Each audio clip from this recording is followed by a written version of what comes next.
If you have ever seen a scary movie, you know the dim-witted mistake the characters make. There are numerous choices that can be made to affect the outcome of a horror film. For instance, should you escape or attempt to hide? The first step is finding the right survival guide, and feeling it is my duty to educate this generation on survival, I will be providing you with one. We will begin with a stereotypical character in a scary movie, the female college student. Imagine, night has fallen and you are by yourself in the eerily quiet house you share with your college roommates. Suddenly, an ear-splitting crash penetrates the silence of your room. Listening with all your might, you try to decipher where that horrific noise came from, but you can come up with no explanation. This means it can only be one thing. A psychopathic killer has broken into your house and is waiting to kill you. You foolishly decide to investigate the horrific noise. This is mistake number 1, and is one of the biggest mistakes made in scary movies.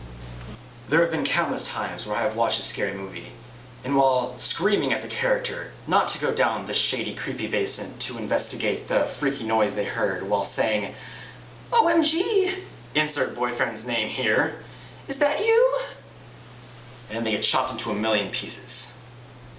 Of course, there is a downside to not investigating the mysterious sound. You could be attacked and ambushed for not taking the sound seriously. But if you do decide to investigate the sound, here is what you need to know. Arm yourself with whatever object you have near, but make sure it is the right choice of defense. Really? How effective do you think a hairbrush would be? Come on.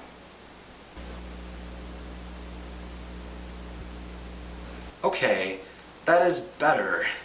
But what if the bad guy is really strong? He could swipe that from your hands. Oh yeah, now we're talking. That is very intimidating.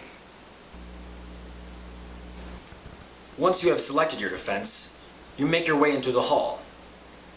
Do not, under any circumstances, make any noise or you will be finished.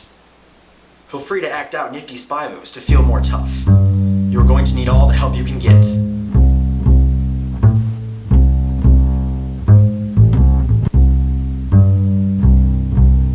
And for goodness sake, avoid all steps that creak.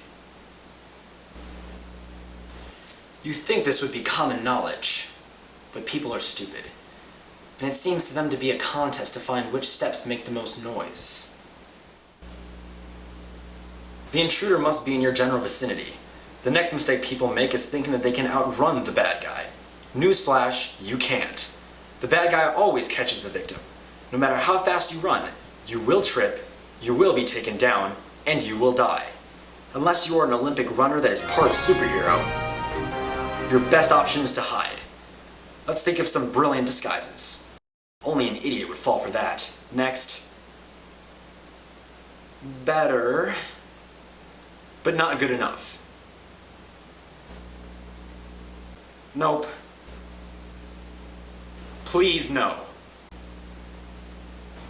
That one is foolproof. Now that you have become the master of disguise, you notice the noise is getting closer and closer.